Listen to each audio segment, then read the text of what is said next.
বাবাজিরা আমার, আল্লাহ যখন আমাকে প্রশ্ন করবেন, এই দুনিয়ায় বৈশা নামাজ কয়েক তো পড়ছো, নামাজ সঠিক মতন পড়ছো, এটা যখন আল্লাহ আমার কাছে প্রশ্ন করবে, আমি কি জবাব দিতে পারবো ভাই? জোরে বলেন, পারবো? ভাই আমি একলা নামাজ পড়লাম ঠিক মতন, মসজিদে এসে আমি ইমাম সাহেব একলা নামাজ পড়লাম, আপনারা যে আসেন না, আমি আজকে আমি যে কত কষ্ট পাইছি এটা আমি আপনাদেরকে ভাষায় ব্যক্ত করতে পারবো না। আমি বাসা পর্যন্ত হাঁটতে আজকে যাইতে অনেক কষ্ট হয়েছি। আজকে আমি সেই ভোর 4টায় উঠে আইসা আপনাদেরকে ডাকছি, আপনারা সবাই ঘুমাই রইছেন।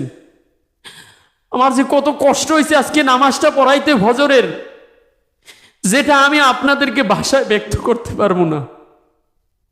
আপনাদের কাছে আমার জোর আকুল আবেদন, আপনাদের কাছে আমি 2 হাত পেতে দিয়েছি, ভিক্ষা চাই বাবাজিরা আমার, যুবক ভাইরা, ফজরের নামাজটা অন্তত পক্ষে দূরে থাকেন, আপত্তি নাই, এই মসজিদের হকটা আপনারা আদায় করেন।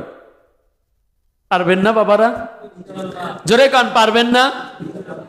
আপনারা বাড়িতে থাকেন, মসজিদে চলে আসবেন, আইসা মাসলা মাসার একটু শিখবেন, নামাজটা একটু শিখবেন, আত্তাহিয়াতু, দুরূদ শরীফ, দোয়া মাসুর এগুলো শিখবেন।